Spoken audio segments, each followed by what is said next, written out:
চিকিৎসক হওয়ার, কিন্তু আর্থিক পরিস্থিতির কারণে হার মেনে সেই ইচ্ছে পূরণে ইতি টানতে হয়েছে বছর 2 আগেই। কিন্তু তারপরেও কলা বিভাগে পড়াশোনা করে উচ্চ মাধ্যমিক পরীক্ষায় তাক লাগানোর সাফল্য বড়জোড়া উচ্চ বিদ্যালয়ের ছাত্র নয়ন মণ্ডলের। এবারের উচ্চ মাধ্যমিকে নয়নের প্রাপ্ত নম্বর 478। প্রতিটি বিষয়ে 90% উপরে নম্বর রয়েছে তার। ছিল আমার প্রাপ্ত নম্বর 476। বাবা কি করেন? আমার বাবা জামবেদিয়ার মোড়ে ফুটপাতে লটারি টিকিট বিক্রি করেন। আর মা আমার গৃহবধূ, মা বাড়িতে এমনি ওই বেলমালা কাটে।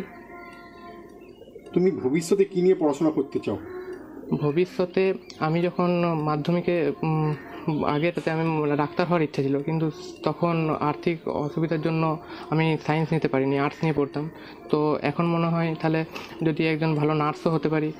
তাই অভাবী ঘরের মেধাবী ছাত্র নয়নের বাবা গৌতম মণ্ডল খুচরো লটারি বিক্রি করে সংসার চালান।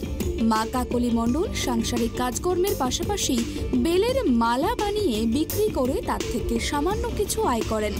ফলে আর্থিক অনটনের কারণে ইচ্ছে থাকলেও উচ্চ মাধ্যমিকে বিজ্ঞান বিভাগে ভর্তি হতে পারেনি নয়ন। কিন্তু এবার কি হবে? ছেলের উচ্চশিক্ষার স্বপ্ন পূরণ কি হবে?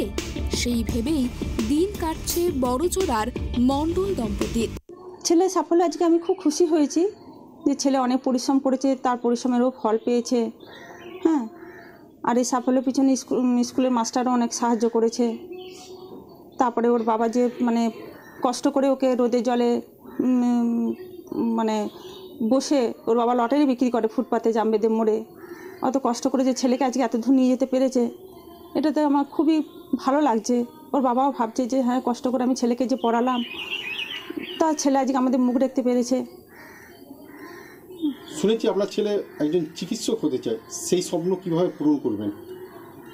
সেই স্বপ্ন পূরণ করব কীভাবে জানি না, তবে যদি কোনো সরকারি সহযোগিতা বা বেসরকারি সংস্থা থেকে সাহায্য বা কোনো সহৃদয় ব্যক্তি যদি আমাকে সাহায্য করে থাকে, তাহলে আমি ছেলেকে সেই জায়গায় নিয়ে যেতে পারবো। মূলত নয়নের বাবার লটারির টিকিট বিক্রির টাকায় তাদের সংসার চলে। নয়নের মা ও তার বাবার সঙ্গে সংসারে আয়ের চেষ্টা করেন। এই আর্থিক পরিস্থিতির কারণে বিজ্ঞান বিভাগে পড়ার স্বপ্নে ইতি টেনে কলা বিভাগ নিয়ে পড়তে হয়েছিল নয়নকে। কিন্তু নার্সিং নিয়ে পড়ার ইচ্ছে থাকলেও সেখানেও বাধা হয়ে দাঁড়িয়েছে কলা বিভাগ। এমনই এক দুস্থ পরিবারের কৃতি ছেলের ইচ্ছে কি অসম্পূর্ণ থেকে যাবে? এই প্রশ্নেই দিন কাটছে মণ্ডল পরিবারের। বাঁকুড়া থেকে সিধু মান্ডির রিপোর্ট, ট্রাইব টিভি বাংলা।